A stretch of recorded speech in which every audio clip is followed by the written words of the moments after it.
ایک پیغام جو ہر دل میں اجالا کر دے،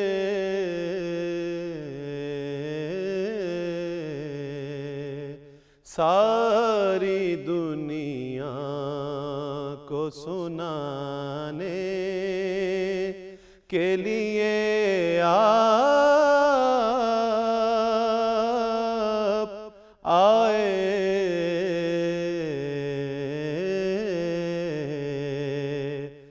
اعوذ باللہ من الشیطان الرجیم، بسم اللہ الرحمن الرحیم۔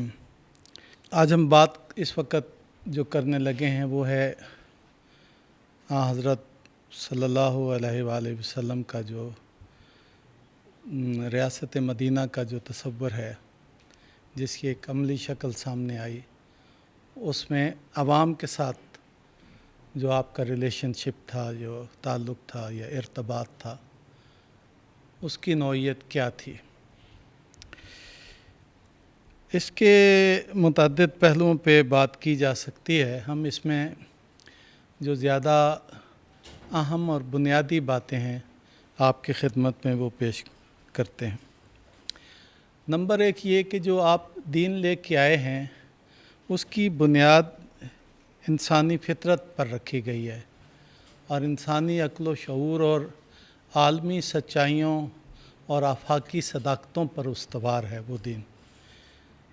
یہ ٹھیک ہے کہ ہر بات مخاطبین اولین کی سطح فکر اور سطح فہم اور ان کی سطح معلومات کو سامنے رکھ کے کی جانے والی ہوتی ہے، اور جتنے بڑے لوگ آئے ہیں انہوں نے اس چیز کو ملحوظ رکھا ہے، لیکن انہی کے اندر ان کی باتوں میں آفاقی سچائیاں جو ہیں وہ موجود بھی ہوتی ہیں، بعض کا بیان بھی کی گئی ہوتی ہیں اور بعض کا تلاش کی جا سکتی ہیں اس میں۔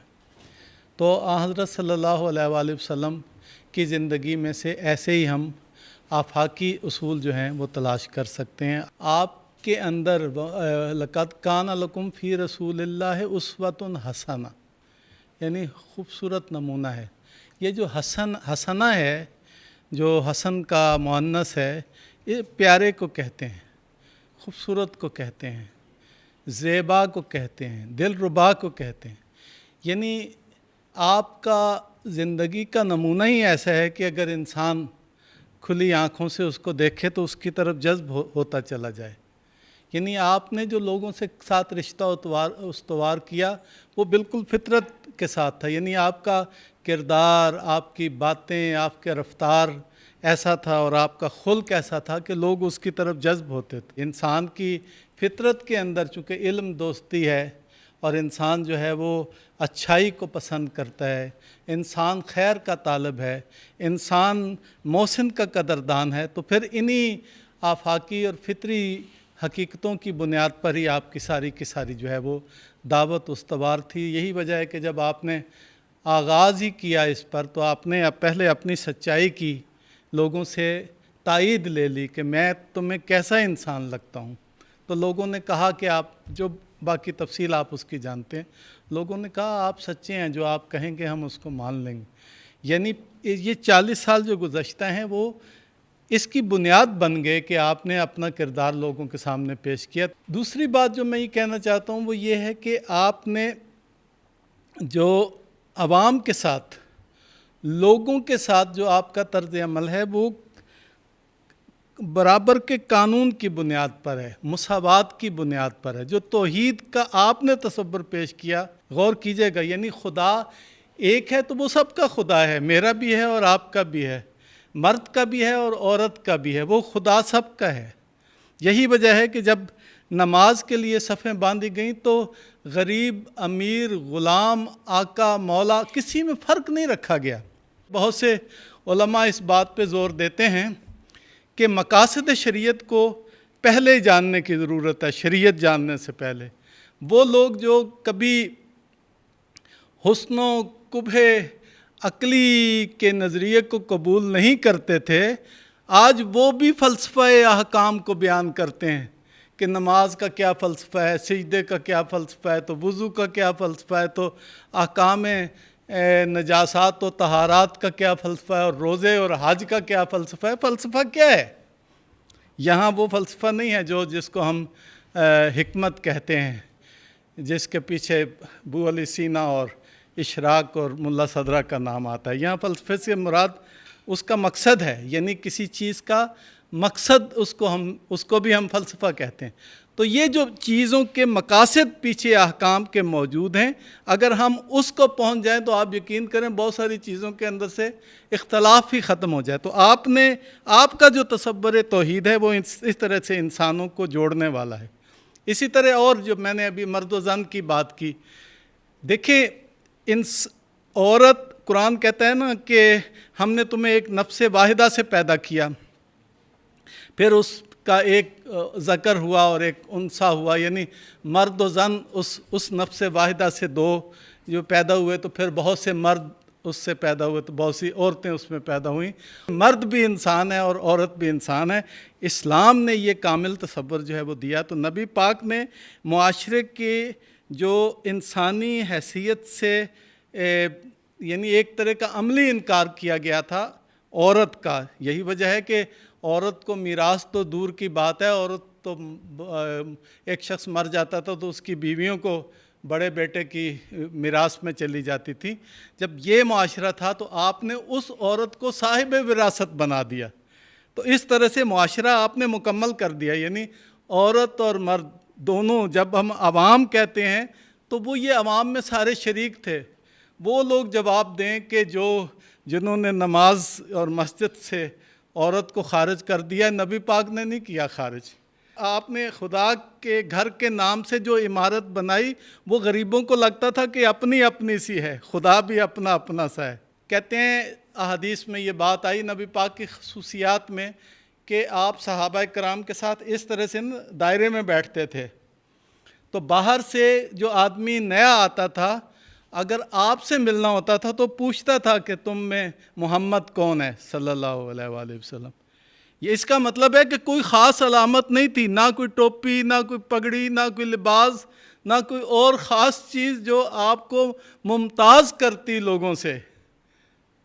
تو آپ نے اپنے آپ کو جو ہے وہ اس طرح سے عوام کے ساتھ جو ہے وہ جوڑا، پھر قانون اور قاعدے کی بنیاد پہ سوسائٹی کو کھڑا کیا۔